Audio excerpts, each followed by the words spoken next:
Bonjour, exercice 4 du sujet de métropole qui a été dévoilé. Dans le descriptif de la vidéo, vous trouverez un énoncé corrigé en format PDF, un lien vers mon blog qui va bientôt disparaître pour y trouver divers documents et un lien vers le site de la PMEP pour y trouver des sujets de bac et des corrigés. Dernière vidéo du jour. Ça en fait 4. J'espère que je vais pas dire trop de bêtises parce que je suis un peu fatigué.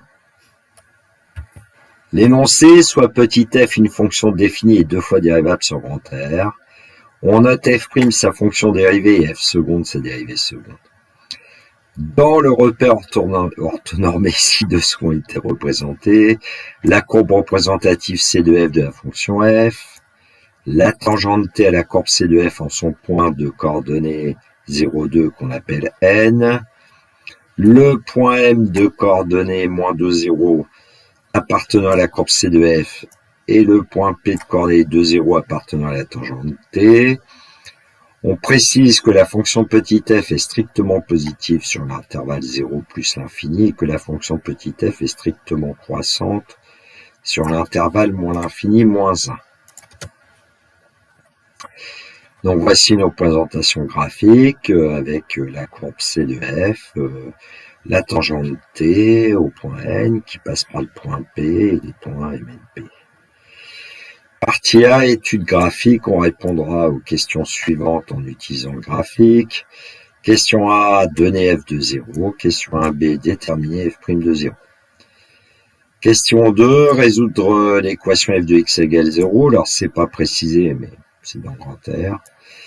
Question 3, la fonction petit f est-elle convexe sur grand R justifié? Question 4, parmi les courbes suivantes, indiquez laquelle peut représenter une primitive de la fonction petit f sur grand R justifiée. Donc on vous propose 3 courbes. Partie B, recherche d'une expression algébrique. On admet que la fonction petit f est de la forme f de x égale à x plus b, facteur d'exponentielle lambda x, où a, b et lambda sont des constantes réelles. Pour répondre aux questions suivantes, on utilisera les résultats de la partie A. Question 1, justifier que petit b égale 2. Question 2, justifier que moins 2a plus b égale 0, puis en déduire la valeur de a. Question 3, déterminer une expression algébrique de la fonction petit f justifiée. Partie C, étude algébrique. On admet que la fonction petit f est définie sur grand R par f de x égale x plus 2, facteur d'exponentielle moins x. Question 1, déterminer la limite de la fonction petit f en moins l'infini. Question 2, on admet que pour tout réel x, f' de x égale moins x moins 1, facteur d'exponentielle moins x. Dresser le tableau de variation complet de la fonction f justifié.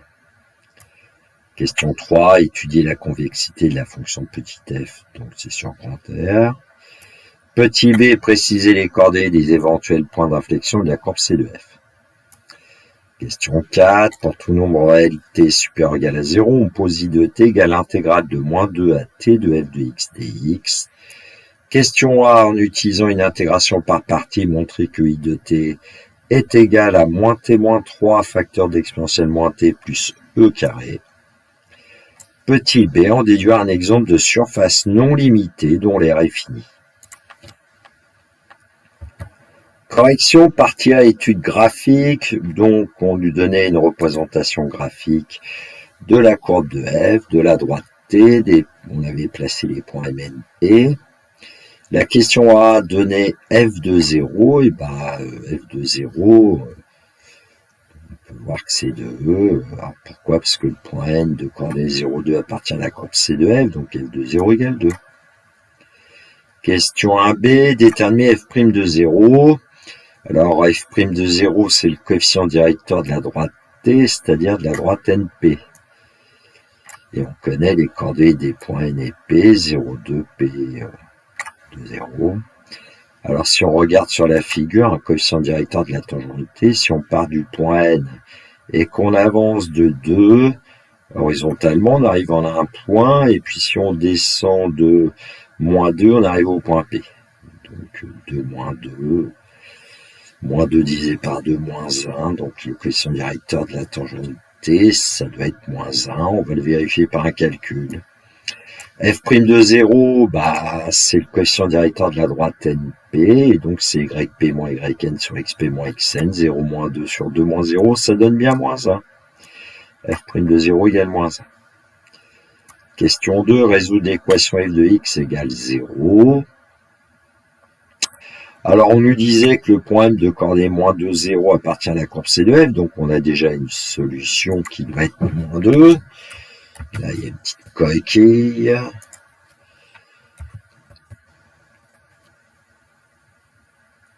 Donc, quand on regarde le graphique, la fonction f, qui a pour représentation graphique la courbe C de f coupe l'axe des abscisses en un seul point M. En plus, on nous précisait que f était strictement positive sur un certain intervalle dans l'énoncé. Bon. Finalement, f de x égale 0, c'est seulement si x égale moins 2, et donc l'ensemble des solutions de l'équation f de x égale 0, c'est moins 2. Question 3, la fonction petit f est-elle convexe sur grand R justifié? Alors, quand on regarde le graphique, la tangente T n'est pas toujours située en dessous de la courbe C de f, donc la fonction petit f n'est pas convexe sur grand R. Bon, j'ai un petit peu précisé parce que un peu plus tard, on le verra, la droite T semble située en dessous de la courbe C de f sur l'intervalle moins l'infini 0 et semble située au-dessus de la courbe C de f sur l'intervalle 0 plus infini. Bon, en tout cas, la droite T n'est pas toujours située en dessous de la courbe C de f, donc f n'est pas convexe sur grand R. Question 4, parmi les courbes suivantes, indiquez laquelle peut représenter une primitive de la fonction petit f sur grand R justifiée. Alors, il faut bien ici avoir comme idée de trouver le lien entre petit f et une primitive de petit f. Alors, j'ai appelé quand même grand F une primitive de petit f sur grand R. Et en fait, le lien, c'est que grand F', c'est petit f sur grand R. Or, petit f, on connaît quasiment son signe, ce qui va être le signe de la dérivée de grand F. F est strictement négative sur moins l'infini moins 2, donc grand F est strictement décroissante sur moins l'infini moins 2. Petit f est strictement positif sur l'intervalle moins 2 plus infini, ouvert en moins 2, donc grand F est strictement croissante sur moins 2 plus infini. Et donc avec les variations de grand F, on s'aperçoit qu'il n'y a que la courbe 2 qui peut représenter une primitive de la fonction petit f sur grand R.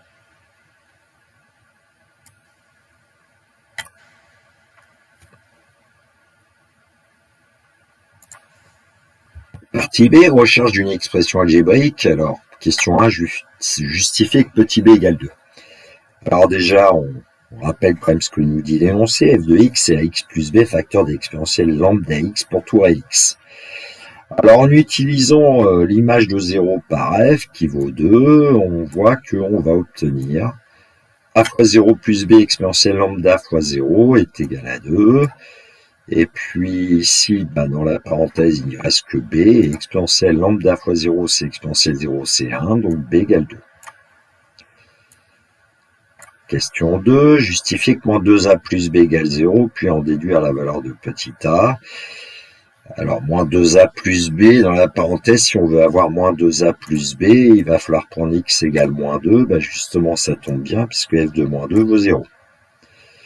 Et donc, a facteur de moins 2 plus b, facteur de exponentielle, moins 2 lambda égale 0. Alors, exponentielle moins 2 lambda est strictement positive, donc ça ne peut pas être égal à 0, donc forcément, c'est a fois moins 2 plus b qui vaut 0, c'est-à-dire moins 2a plus b égale 0. Alors, on a moins 2a plus b égale 0, et on sait d'après la question précédente que b égale 2. Donc, moins 2a plus 2 égale 0, 2a égale 2, on obtient finalement a égale 1. Question 3, déterminer une expression algébrique de la fonction f, justifiée. Eh bien, déjà, avec la valeur de a égale 1 et b égale 2, on peut déjà dire que f de x, c'est x plus 2, facteur d'exponentielle lambda x, qu'on va dériver, parce qu'on connaît la valeur de f' de 0, qui est moins 1, et ça va certainement nous donner le nombre lambda qu'on ne connaît pas encore. On dérive un produit, f' de x égale, eh bien, un facteur d'exponentielle lambda x, hein. La dérivée de uv, c'est u'v plus v uv', plus x plus 2 facteur de lambda exponentielle moins lambda x, qui est la dérivée d'exponentielle lambda x. On arrange un peu, ça fait exponentielle lambda x plus lambda x plus 2 lambda facteur d'exponentielle lambda x. On voit qu'on peut mettre exponentielle moins lambda x exponentielle lambda x en facteur, pardon. Facteur de, on va avoir du lambda x plus 1 ici, plus 2 lambda. Donc f' de x, c'est lambda x plus 1 plus 2 lambda, facteur d'exponentielle lambda x. F' de 0 vaut moins 1, donc on va calculer f' de 0 en remplaçant ici x par 0 dans l'expression, lambda fois 0 plus 1 plus 2 lambda, exponentielle lambda fois 0 égale moins 1. Exponentielle lambda fois 0, c'est égal à 1, donc il va nous rester juste la parenthèse qui vaut 1 plus 2 lambda égale moins 1, et donc 2 lambda égale moins 2, lambda égale moins 1. Pour tout réel x, f de x est égal à x plus 2, facteur d'exponentielle de moins x, puisque lambda vaut moins 1. Partie C, étude algébrique. Question 1, déterminer la limite de la fonction petit f en moins l'infini. Alors maintenant, on sait que f de x, c'est x plus 2 facteur d'exponentielle moins x pour tout réel x. Alors, moins l'infini, le premier facteur x plus 2 va tendre vers moins l'infini. Le deuxième facteur exponentielle moins x va tendre vers exponentielle plus l'infini, c'est-à-dire plus l'infini, et donc moins l'infini multiplié par plus l'infini, ça va nous donner moins l'infini. Pas de forme indéterminée ici, il faut rédiger maintenant. Alors je me suis d'abord occupé du deuxième facteur exponentielle moins x pour justifier que la limite quand x tend vers moins l'infini d'exponentielle moins x égale plus l'infini. J'ai utilisé une composée, bon, on pourrait presque le dire directement, je trouve.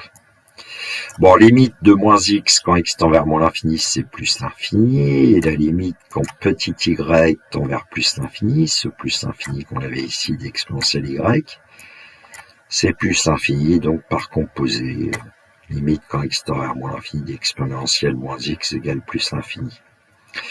Personnellement, j'autorisais mes élèves à donner les limites d'exponentielle à x plus b quand x tendait vers plus l'infini ou moins l'infini. Mais je ne sais pas trop ce que certains professeurs veulent. Alors, le premier facteur, x plus 2 tend vers moins l'infini quand x tend vers moins l'infini plus 2, c'est moins l'infini. Le deuxième facteur exponentielle moins x tend vers plus l'infini quand x tend vers moins l'infini, donc par produit, x plus 2 facteur de exponentielle moins x tend vers moins l'infini quand x tend vers moins l'infini. Et donc la limite de f de x est égale à moins l'infini quand x tend vers moins l'infini. La limite de la fonction petit f en moins l'infini est moins l'infini. Question 2. On admet que pour tout réel x, f' de x égale moins x moins 1 exponentielle moins x. Dresser le tableau de variation complet de la fonction petit f est justifié. Alors comme on a l'expression de la dérivée, il suffira de connaître le signe de f' de x pour obtenir les variations de f, mais comme on demande le tableau de variation complet, il y a une limite qu'on n'a pas calculée, c'est la limite en plus l'infini, donc c'est par quoi je vais commencer. Pour tout réel x, f de x, c'est x plus 2 facteur d'exponentielle moins x. Alors quand x tend vers plus l'infini, x plus 2 tend vers plus l'infini, mais exponentielle moins x, lui, tend vers exponentielle moins l'infini, c'est-à-dire 0. Et donc on a affaire à une forme indéterminée du type plus l'infini fois 0. Alors on pourrait dire que exponentielle moins x l'emporte sur tout polynôme, comme x plus 2. Bon, j'ai préféré quand même développer f de x pour obtenir x exponentielle moins x plus 2 exponentielle moins x, parce que exponentielle moins x va tendre vers 0. Quand x tend vers plus infini, multiplié par 2, 2 exponentielle moins x va tendre vers 0. Alors ici, on a quand même encore une forme à déterminer, plus l'infini fois 0, mais le cours nous dit qu'exponentielle moins x l'emporte sur x. Donc, x exponentielle moins x tend vers 0 quand x tend vers plus l'infini. La limite de 2 exponentielle moins x quand x tend vers plus infini, c'est aussi 0. Donc, la limite de f de x par somme va être 0. Donc, on pourrait dire que la droite d'équation y égale 0 est une asymptote à la courbe C de f au voisinage de plus infini, c'est-à-dire l'axe des abscisses est une asymptote à la courbe C de f. Alors, sur le graphique, on voyait assez bien que la courbe C de f se rapprochait de l'axe des abscisses pour des valeurs de x de plus en plus grandes. Bon, la limite de la fonction petit f en plus infini, c'est 0. Maintenant, étudions le signe de la dérivée. Pour tout réel x, f' de x égale moins x moins 1 exponentielle moins x.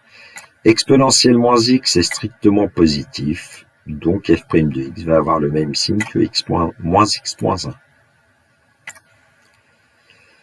Cherchons s'il existe des valeurs de x telles que f' de x est plus grand que 0. Ça signifie que moins x moins 1 est plus grand que 0, c'est-à-dire moins x plus grand que 1. Et attention ici, cela veut dire que x est strictement inférieur à moins 1. Pour passer de moins x à x, on multiplie par moins 1, donc on change le sens des inégalités, puisque moins 1 est strictement négatif. Du coup, on en déduit que f' est strictement positif sur l'intervalle moins l'infini moins 1, ouvert en moins 1, f' de moins 1 vaut 0, et f' est strictement négatif sur l'intervalle moins 1 plus l'infini. F est strictement croissante sur moins l'infini moins 1 fermé en moins 1, et f est strictement décroissante sur moins 1 plus l'infini fermé en moins 1. On va calculer f de moins 1, c'est moins 1 plus 2 exponentielle de moins 1, c'est-à-dire exponentielle de 1, et on obtient le nombre e. On peut ainsi dresser le tableau de variation de la fonction f. On connaît le signe de f', on déduit les variations de f. Alors on indique la limite en moins l'infini qui est le moins l'infini de f, la limite de f en plus infini qui est 0, et l'image de moins 1 qui est e, pour que le tableau de variation soit bien complet. Question 3, étudier la convexité de la fonction petit f. Donc on lui disait dans l'énoncé que f était 2 fois dérivable. On va calculer f seconde de x et étudier son signe. Alors pour tout réel x, f' de x c'est moins x moins 1, facteur d'exponentielle moins x. Donc f seconde de x va être égal à moins 1 fois exponentielle moins x, plus moins x moins 1 fois exponentielle moins x. Ici, on a appliqué la formule, la dérivée de uv, c'est u'v plus uv'. Donc f seconde de x est égal à moins exponentielle moins x, plus x plus 1, facteur d'exponentielle moins x, plus ce qu'on avait au-dessus. On met exponentielle moins x en facteur de moins 1 plus x plus 1. Ça nous donne que f seconde de x est égal à x exponentielle moins x. Comme exponentielle moins x est strictement positif, f seconde de x a le même signe que x.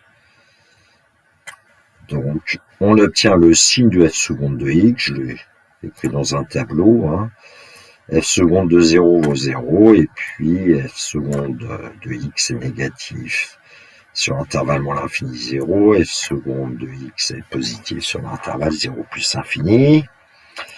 Alors comme f seconde est négatif sur l'intervalle moins l'infini 0, on peut affirmer que f est concave sur moins l'infini 0. Comme f seconde est positif sur l'intervalle 0 plus infini, on peut affirmer que f est convexe sur l'intervalle 0 plus infini. Question 3b, préciser les coordonnées des éventuels points d'inflexion de la courbe C de f. Eh bien, d'après la question précédente, on voit que f seconde s'annule une seule fois en 0 en changeant de signe. Donc, la courbe C de f possède un seul point d'inflexion qui est le point N de coordonnées 0, 2. Question 4a, en utilisant une intégration par partie, montrer que i de t est égal à moins t moins 3 facteur d'exponentielle moins t plus e au carré. Et on nous disait dans l'énoncé que c'était pour tout réel t de l'intervalle 0 plus infini que i de t était égal à l'intégrale de moins 2 à t de f de x dx. Et donc on peut dire que i de t c'est l'intégrale de moins 2 à t de x plus 2 exponentielle moins x dx. Intégration par partie, donc on va donner la formule. Il y a des conditions sur les fonctions u et v sur un intervalle AB, A étant plus petit que B, que je n'ai pas donné. Je me ferai taper sur les doigts peut-être. Intégrale de AB de u de x v' de x dx égale la variation entre a et b de u de x v de x moins l'intégrale de AB de u' de x v de x dx. Alors j'ai pris dans cette formule-là, puisque en fait on va poser u de x égale x plus 2, qu'on dérive, et puis on va poser v' de x égale exponentielle moins x, qu'on intègre, ce qui donne v de x égale moins exponentielle moins x, plus une constante qu'on va prendre égale à 0 ici. On verra pourquoi, c'est parce que l'intégrale sera plus facile à calculer. Ouais, j'ai peut-être oublié de dire quand même que u de x égale x plus 2, donc u' de x égale 1. On applique cette fameuse formule d'intégration par partie, ce qui nous fait que i de t est égal à la variation entre moins 2 et t de x plus 2, facteur de moins exponentielle moins x, moins l'intégrale de moins 2 à t de 1 multiplié par moins exponentielle moins x. Donc j'ai pris la constante égale à 0 parce que cette fonction moins exponentielle moins x, on sait en trouver une primitive. On l'a même fait quasiment ici, mais enfin bon. Moins exponentielle moins x, ça pour primitive et exponentielle moins x. Donc i de t c'est moins x plus 2 facteur d'exponentielle moins x dont on va calculer la variation entre moins 2 et t, moins exponentielle moins x, dont on va calculer la variation entre moins 2 et t. Alors, je vais utiliser une propriété que je vais appeler abusivement différence des crochets, c'est le crochet de la différence. Alors, on va obtenir du coup moins facteur de x plus 2 facteur d'exponentielle moins x, moins exponentielle moins x, ce qui va nous donner en fait moins x plus 3 facteur d'exponentielle moins x, dont on va calculer la variation entre moins 2 et t.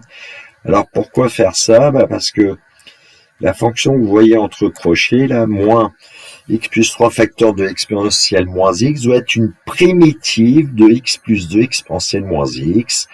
Et donc si on veut vérifier qu'on n'a pas fait d'erreur de calcul, on dérive moins x plus 3 exponentielle moins x et on doit trouver x plus 2 exponentielle moins x. Alors je vais pas le faire, mais ça devrait marcher. Donc i de t, c'est quoi? Alors moins t plus 3 exponentielle moins t, on a remplacé x par t, moins, et on remplace t par moins 2. Alors ici, quand on remplace t par moins 2, on va obtenir moins exponentielle moins 2, c'est-à-dire exponentielle 2. Et donc, on obtient bien le résultat qui était voulu. I de t est égal à moins t moins 3 exponentielle moins t plus e carré.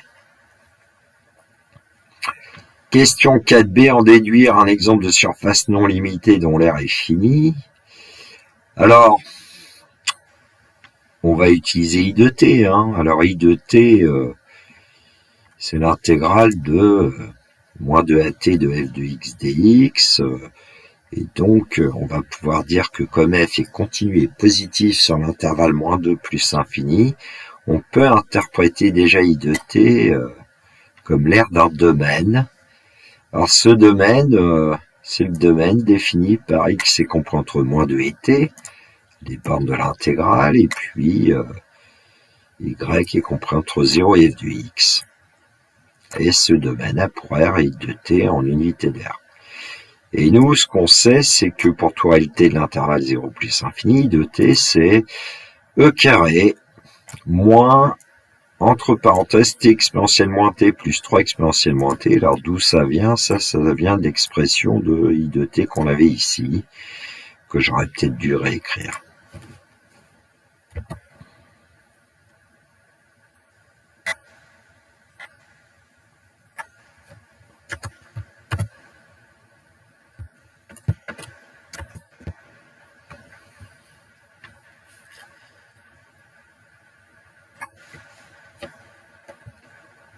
Donc voilà, j'ai réécrit l'expression d'i de t qu'on avait trouvé la question précédente. Vous devez pouvoir vous convaincre assez facilement que cela nous donne cette expression-là. Alors pourquoi l'avoir écrit comme ça? Parce que quand t tend vers plus l'infini, exponentielle moins t tend vers 0, et donc 3 exponentielle moins t aussi.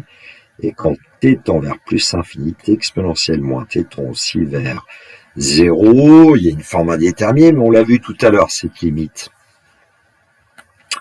Donc la limite de t exponentielle moins t quand t tend vers plus l'infini, c'est 0. La limite de 3 exponentielle moins t quand t tend vers plus l'infini, c'est aussi 0. Donc la limite de la somme t exponentielle moins t plus 3 exponentielle moins t, c'est 0 quand t tend vers plus l'infini. Et donc la limite quand t tend vers plus l'infini de i de t, c'est e carré. Alors qu'est-ce que c'est que le domaine qui aurait pour R e carré? C'est un domaine qui est défini par moins 2 inférieur égal à x. Il n'y a plus de majorant pour x, et puis y est compris entre 0 et f de x. Et c'est une surface non limitée qui a pour R fini e carré en unité d'air. Voilà, le petit complément, c'est pour que vous voyez bien ce fameux domaine d'air e carré. C'est l'ensemble des points de coordonnées x, y, tels que x soit supérieur ou égal à moins 2, et ici, il n'y a pas de limitation sur l'axe abscisse, et y est compris entre 0 et f de x. Et GeoGebra donne une valeur approchée qui est environ 7,3891, qui est une valeur approchée de carré. Voilà, la correction de cet exercice 4 est terminée pour moi. J'espère que je n'ai pas été trop obscur. Repassons du côté de la force pour les élèves de terminale, notamment pour ceux qui passeront éventuellement un oral bientôt. Travailler l'écrit, c'est aussi travailler l'oral. Un conseil quand même, à l'oral, il faut bien connaître son cours. Donc, maîtriser les savoirs, et puis pour résoudre les exercices, maîtriser les savoir-faire, les méthodes. Voilà. Je vous souhaite une belle journée, prenez bien soin de vous, que la force soit avec les élèves de terminale. Au revoir.